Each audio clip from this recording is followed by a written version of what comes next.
So you've had such a long career doing this, and there's some incredible images that you've brought to not just us but to the public. What's probably your most iconic moment, or where you thought, I'm really proud of that photograph? Oh gosh, it was really early on, actually, very early on.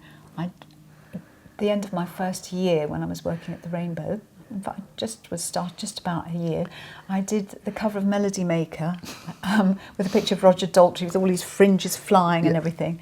And I was at college and I could see it on the newsstand across from college.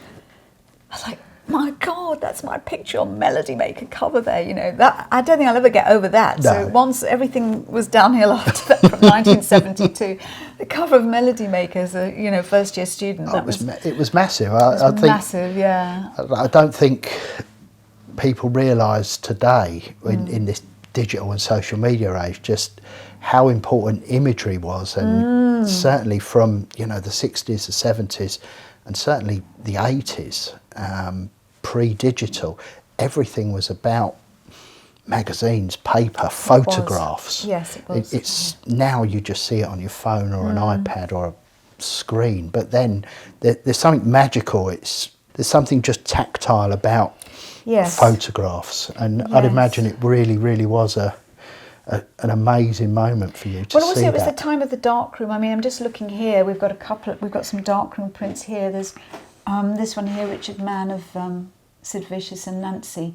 It's a beautiful silver gelatin print, and the quality of darkroom printing is something that's kind of a bit lost now. It's a bit like doing etching or something, because the papers don't exist and the chemicals are difficult to get. It's very expensive. So every time I see a silver gel print, this is also a silver gel print here of the Ramones. That's one of mine, and then that one of Liam is also a silver gelatin print from the Was There Then exhibition that we mentioned earlier on.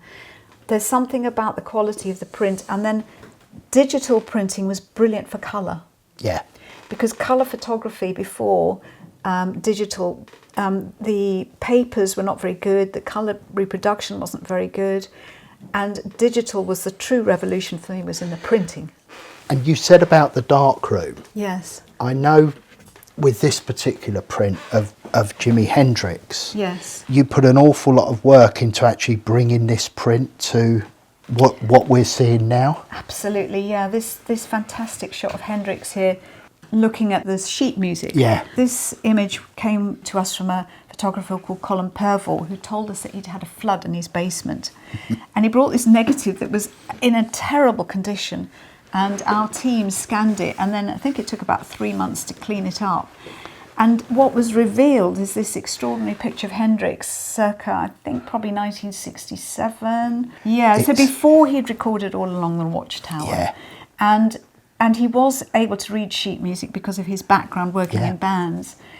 And you can and everything about this picture, when I saw it, it still now gives me the shivers. The single light bulb lighting the room, and it's done with a flash, his guitar case behind him.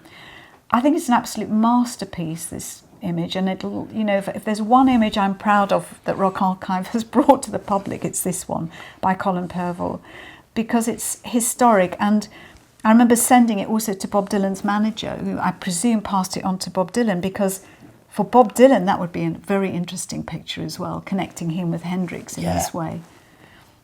So those are the reasons why I started Rockarchive, to sort of bring this stuff to the public that they may never see.